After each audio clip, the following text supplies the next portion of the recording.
আলাইকুম সবাইকে। ইতালিতে যারা 2025 সালে ক্লিক ডেতে অংশগ্রহণ করার জন্য অপেক্ষা করছেন, অলরেডি প্রি কম্পিলেশনে সম্পূর্ণ করেছেন, আপনাদের সবার জন্য আজকের ভিডিওটি গুরুত্বপূর্ণ।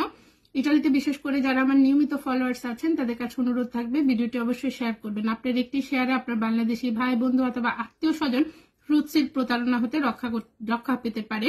যেখানে ইটালির ইমিগ্রেশন আইন শ্রমিকের পক্ষে, যেখানে ইটালির ইমিগ্রেশন আইন প্রতারক সব ধরনের দুর্নীতির বিপক্ষে, সে জায়গায় বছরের পর বছর প্রতিটা ফ্লুসিস সেশনে যখন আপনার বাংলাদেশি ভাই বন্ধু অথবা আত্মীয় স্বজন প্রতিনিয়ত প্রতারিত হচ্ছে, সে দায়ভার সচেতন হিসাবে আপনার উপরেও পড়ে।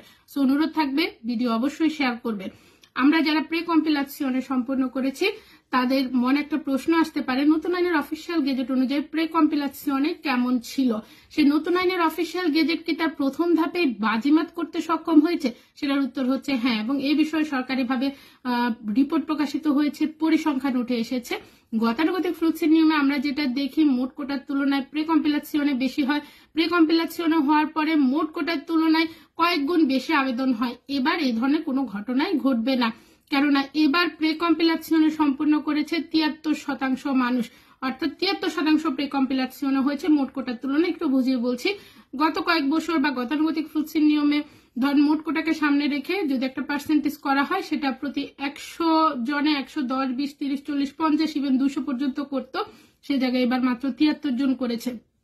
এটা মূল কারণ কি? এটা মূল কারণ হচ্ছে ফ্লুসির নতুন আইনের অফিসিয়াল গেজেট অনুযায়ী যেসব মালিকের রেডিত আছে, শ্রমিক আনতে পারবে, শ্রমিকের চাহিদা আছে এবং আনার পর কন্ট্যাক্ট করবে, তারাই শুধুমাত্র ফ্লুসিতে আবেদন করবে। যদি এর বিপরীতে তারা কোনো ঘটনা ঘটায়, অর্থাৎ শ্রমিক আনার পর শ্রমিককে কন্ট্যাক্ট না করে, সেক্ষেত্রে তাদেরকে 3 বছরের স্যাংশন দেওয়া হবে, যে স্যাংশনের অধীনে তারা 3 বছর পর পর ফ্লুসিতে অংশগ্রহণ করতে পারবে না। এ থেকে কিন্তু মালিক পক্ষে অনেকটা অনীহা জন্ম নিয়েছে। এছাড়া ফ্লুসিতে যত রকমের দুর্নীতি, এছাড়া অবৈধভাবে ফ্লুসি ছাড়াও এবং ফ্লুসির মাধ্যমেও যারা প্রবেশ করছে, তারা কিন্তু ইটালির সরকারের কাছে একটি বোঝা। যেখানে ফ্লুসির উদ্দেশ্য হচ্ছে বৈধভাবে শ্রমিক প্রবেশ করবে, এক্সট্রা নন কমিউনিটারি দেরকে সুযোগ দেওয়া হবে ইটালির শ্রমবাজারে শ্রমঘাটতি পূরণ করার জন্য। তার বিপরীতে ফ্লুসির মাধ্যমে এসে শ্রমিকরা কিন্তু কাজ পাচ্ছে না, কন্ট্রাক্ট পাচ্ছে না, এবং এক্ষেত্রে সরকারের কাঁধে অবৈধ অভিবাসীর বোঝা এভাবেও বাড়ছে ফ্লুসির মাধ্যমে। এবং সরকারের বিভিন্ন তদন্ত রিপোর্টে উঠে এসেছে, বিভিন্ন দেশে তাদের অবস্থানরত বিএফএস গ্লোবালের বিভিন্ন ধরনের সিলমোহর, বিভিন্ন ধরনের ফ্যাট নকল করে ইভেন তো ভিসারও জালিয়াতি হচ্ছে নুলস্তা এবং রিচিবুতার পাশাপাশি। এবং ভিসা বিক্রি বিষয়টাও সরকারের তদন্ত রিপোর্টে উঠে এসেছে। এবং ভিসা বিক্রির সাথে সবচেয়ে সম্পর্কযুক্ত 3টি দেশ হচ্ছে বাংলাদেশ, ফিলিপাইন এবং পাকিস্তান।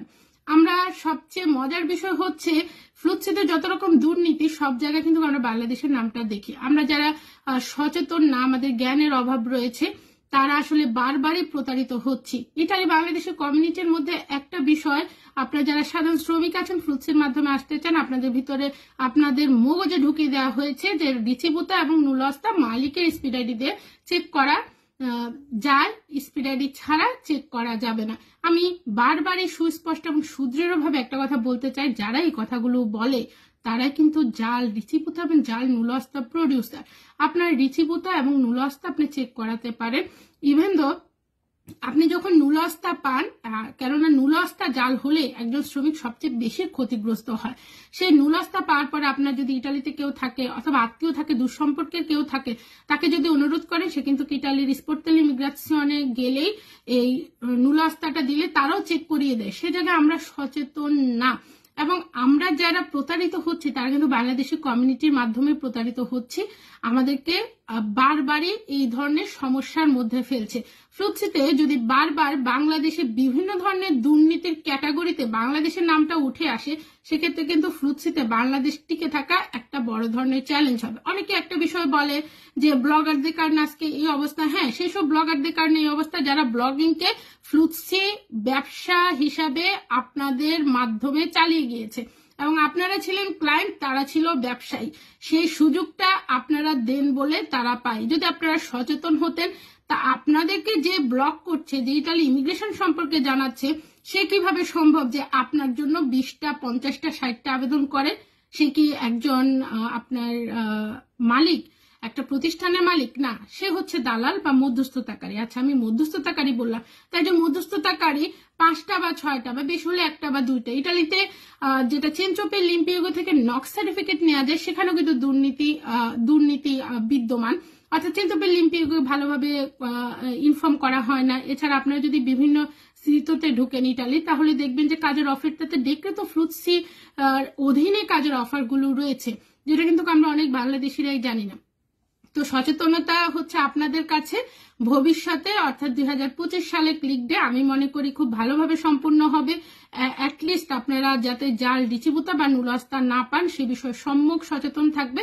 আর যদি পানও, সেক্ষেত্রে জাল ডিচিবুতা এবং জাল নুলস্তা আপনাদেরকে যে দিয়েছে তার এগেনিস্টে আইনি প্রক্রিয়া গ্রহণ করেন ইটালিতে আপনাদের পরিচিত কোনো বাংলাদেশি থাকলে। আর যারা পরিচিত আছেন বা সচেতন আছেন এই ধরনের ভুক্তভোগীদের পাশে দাঁড়ান।